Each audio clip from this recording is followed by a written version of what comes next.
Hi, I'm Jim. Welcome to my shop.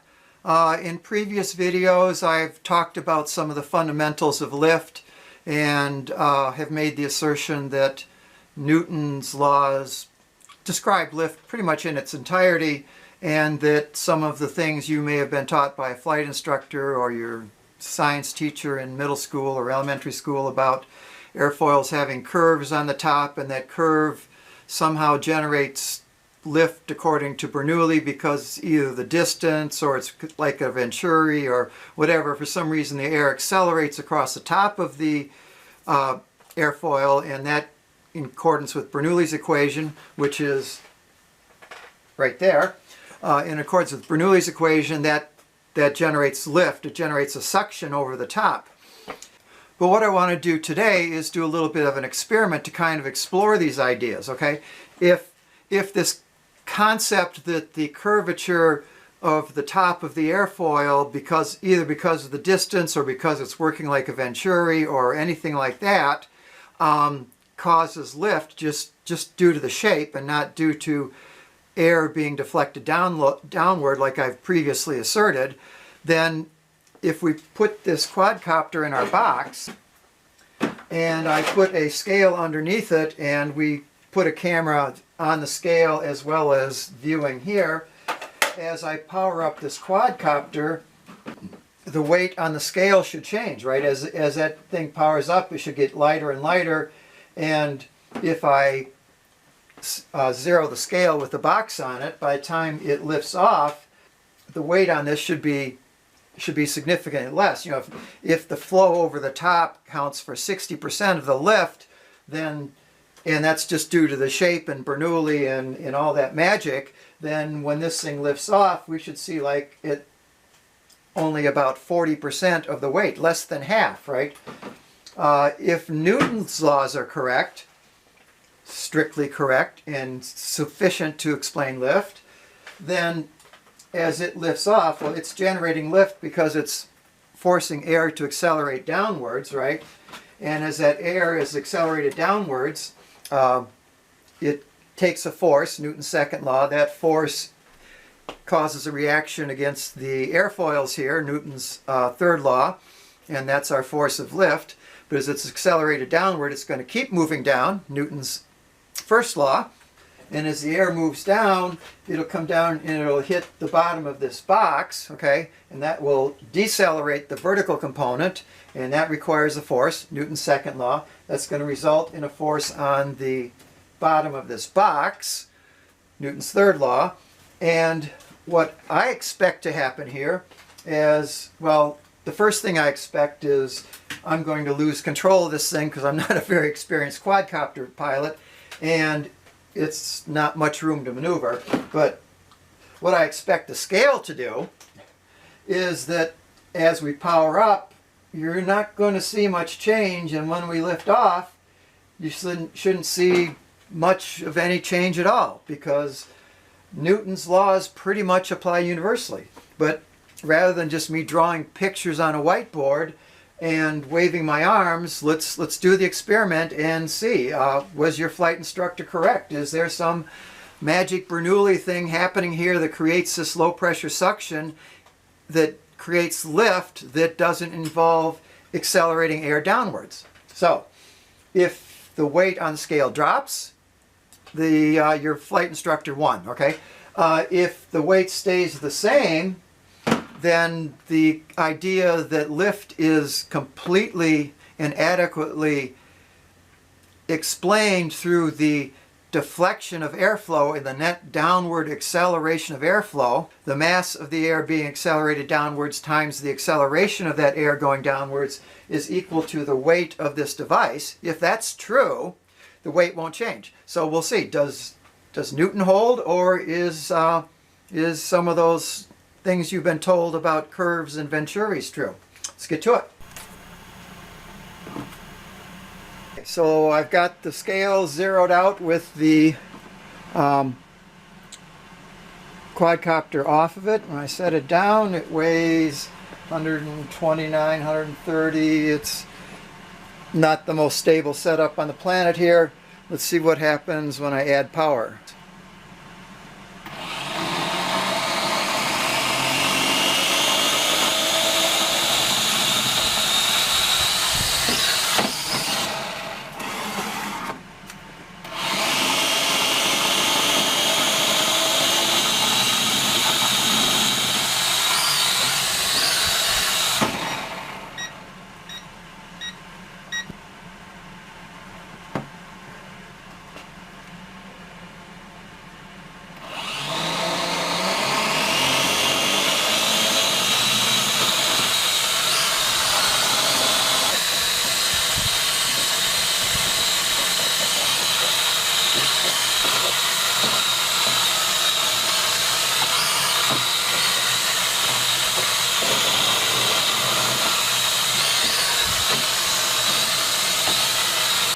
One more time.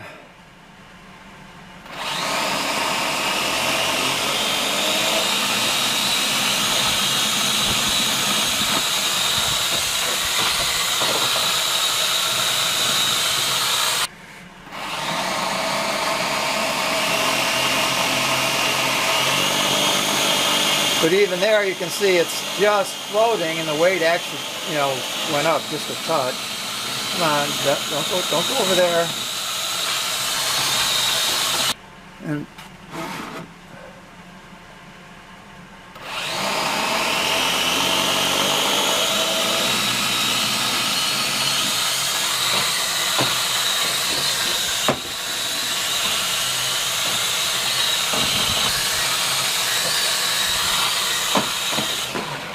okay, that I give up. Okay, so as we saw, the scale as I powered up didn't really change much, just a couple grams. I think some of the vibration and stuff. And then as it lifted off, it was really hard to control. There's not much room and it tends to kind of suck itself into the walls, and even if I didn't move the sticks at all, it would get into this bouncy cycle. But if we kind of watch the average result, it pretty much, the weight on the scale underneath, looking through this window, really didn't change. Okay, so that to me suggests that that Newton's laws pretty much prevail. We don't need to resort to things like distances and venturis or any of that stuff. It is the deflection of air as it goes past our airfoil. Okay, laws of physics apply. That shouldn't be a huge surprise. But then that leaves us with a question: is Bernoulli's equation valid? Right? Well, yes. Bernoulli's principle, Bernoulli's equation is utterly valid in the proper context. Pressure plus the density times the velocity squared over 2 is equal to a constant along a streamline in an ideal fluid. That's true, and it's very useful if you look at, for example, pressures on different points on an airfoil. It lets you calculate what the velocities would be outside of the boundary layer. That's all good stuff, but where a lot of the popular explanations go really, really wrong is they try to talk about the top of the airfoil versus the bottom of the airfoil. The laws of physics don't change, first of all. And second of all, you can't treat the two sides in isolation.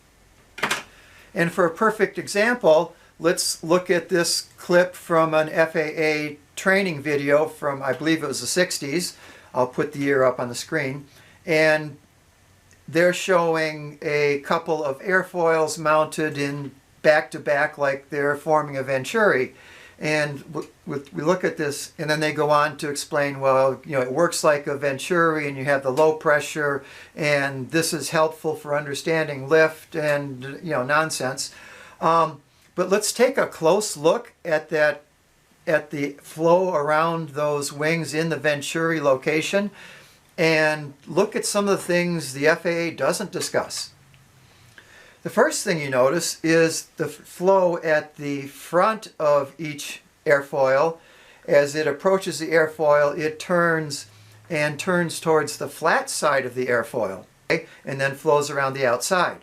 This is exactly the opposite of what would be happening if you just had a wing flying through the air generating lift.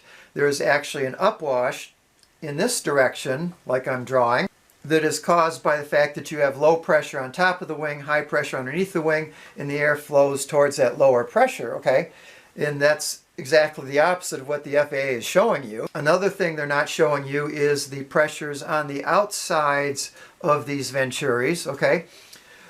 If you were to measure that, well, the air is flowing around these two airfoil profiles, and to get around an object like that, they have to the air accelerates, and in accordance with Bernoulli's equation, accelerating air drops the pressure.